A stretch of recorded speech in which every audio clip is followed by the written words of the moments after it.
Amaravati రాజధానులకు good news. ముఖ్యంగా ఆంధ్రప్రదేశ్ వాసులకు good news.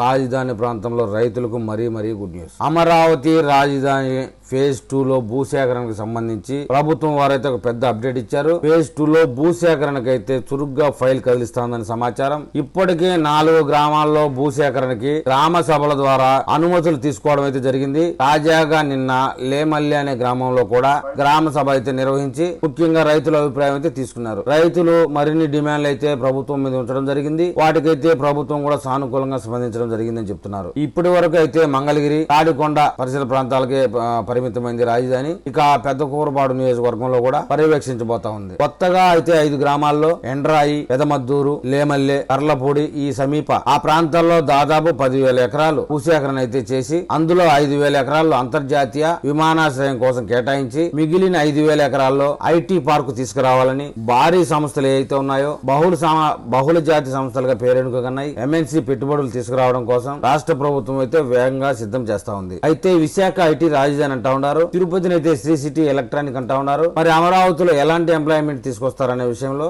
ఎలాంటి కంపెనీలు తీసుకొస్తారు, మా బిడ్డల భవిష్యత్తు ఏంటని రైతులైతే గ్రామ సభల్లో ప్రశ్నిస్తా ఉన్నారు. మాకు వ్యవసాయ భూములు అనేటివి ఉంటే బ్యాంకులో లోన్ పెట్టుకుంటే పావలా వడ్డీతో రుణాలు ఇస్తారు. ఇప్పుడు ఈ భూమి అంతా మీకు ఇచ్చేస్తే మాకు అవకాశం ఉండదు కాబట్టి మీరు వాటిని ముక్కలు చేసి ప్లాట్లుగా మాకు ఇస్తారు కాబట్టి బ్యాంకుల్లో అయితే పావలా రుణాలు ఇచ్చే అవకాశం లేదు. వాటికి ఆ ప్లాట్లకు అయితే పావలా వడ్డీ రుణాలు వెసులుబాటు ఉండదు. మా పరిస్థితి ఏంటని రైతులు ప్రశ్నించడం కూడా జరిగింది. అమరావతి రాజధానికి భూ సమీకరణ చేసినప్పుడు 30,000 రూపాయల కౌలు ప్రతి సంవత్సరం ఒక 10% పెంచుకుంటూ వెళ్తూ రైతులకి కౌలు చెల్లించే విధానాన్ని అమలు చేశారు. అయితే తాజాగా భూ సమీకరణలో రైతులు సంవత్సరానికి ఎకరానికి 60,000 ఇవ్వండి, ప్రతి సంవత్సరం 10% పెంచుకుంటూ వెళ్ళండి, అలాగా 10 సంవత్సరాలు ఇవ్వండి, మాకిచ్చే భూమి ఇన్నర్ రింగ్ రోడ్డుకి, రైల్వే రోడ్డుకి తూర్పు వైపుగా ఉండేటట్లు ఇవ్వండి అంటూ డిమాండ్ చేశారు. మరి ఈ డిమాండ్ కి అయితే రాష్ట్ర ప్రభుత్వం ఎంతవరకు అంగీకరిస్తుందా లేదా అనే విషయం మనం ముందు అప్డేట్ లో చూడాలి. కేవలం 5 గ్రామాల్లోనే కాకుండా రాబోయే కొద్ది రోజుల్లో తాడి మండలం గ్రామాల్లో కూడా మరొక 11 గ్రామాల్లో గ్రామ సభల ద్వారా భూసేకరణ చేయాలని రాష్ట్ర ప్రభుత్వం అయితే సిఆర్డీఏతో చర్చల్లో ఉంది. ఎందుకంటే అమరావతి రాజధానికి 34,000 ఎకరాల్లో ఒక 4,000 ఎకరాలు బ్యాంకుల్లో తాకట్టు పెట్టారు కాబట్టి దాన్ని అయితే అమ్మడం సాధ్యం కాదు. అది వేరొకరికి కేటాయించడం కూడా సాధ్యం కాదు. భవిష్యత్తులో దాన్ని అమ్మడానికి కూడా వీలు కాదు. అందువల్ల తాజాగా మరొక 60,000